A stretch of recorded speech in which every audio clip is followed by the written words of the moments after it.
Hi, my name is Krista Burke, and this is my leadership story.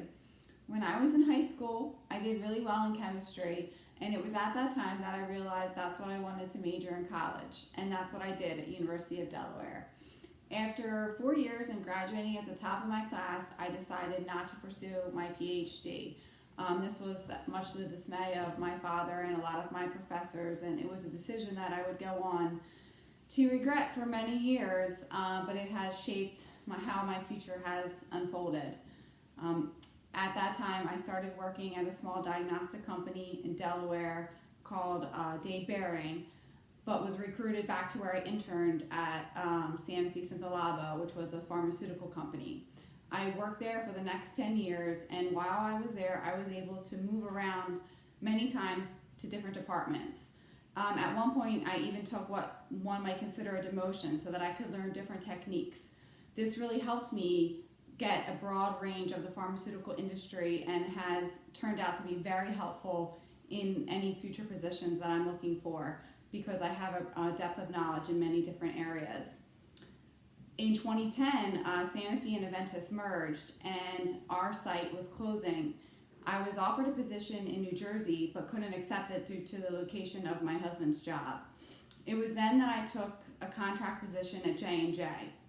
While there, I worked in large molecule and I learned a lot of different techniques and made many new connections. About 2 years after working at J&J, a previous colleague from Sanofi contacted me about a company called Insight in Delaware. It was a small company that only had one marketed drug. So it was sort of a risk for me to interview, and ultimately I got the position and took the position, and it's turned out to be great for my career. It was a very exciting company to work for. I've been able to, again, move around in the company, learn a lot of different techniques, and I've been able to leverage my large molecule experience from that small 2 years working at J&J at Insight.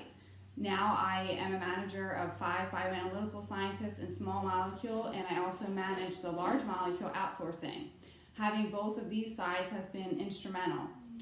Some of the things that have shaped my leadership skills are this MBA classes, some of the ones in ethics and leadership I found really helpful. I attended a Women in STEM conference, and one of the common themes at that conference was how to find a mentor and how to become a mentor.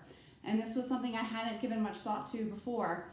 All of my previous supervisors were male, but when I got back from that conference, I developed a closer relationship with one of our female directors, and her advice has been invaluable.